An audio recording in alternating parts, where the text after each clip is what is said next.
We shot some of the shows in Vancouver and a bunch of the shows in Paris. And it was always difficult creating an episode that was a segue for us, some natural way that we could carry the show from Vancouver to Paris.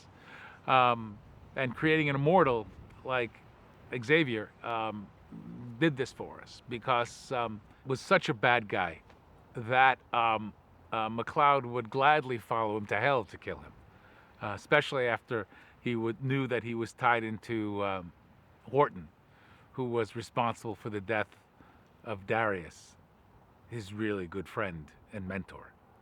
Unholy Alliance Part 2 brought in a new character for us. His name was Maurice.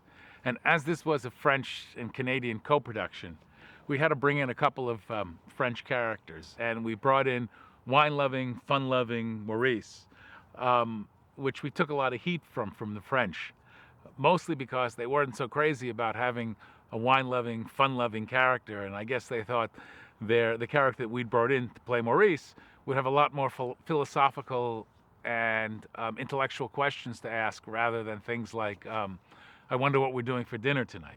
Shooting in Paris being as difficult as it is, when you throw in some bad weather and some bad luck, it can get a little hairy. During these rains that were flooding the river, we're trying to shoot a scene. We can't shoot it because it's raining and you're not allowed to go where we need to go. So we just sort of move a couple of streets away and start to shoot. We're doing the shootout in this scene, and somehow crowd control got out of control. And there's our guys running around shooting, shooting caps and making a lot of noise and falling down dead. And they're like civilians wandering through the shot.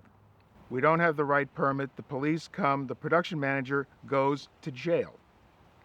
So the pluses of Paris are fabulous, but every once in a while, they're French.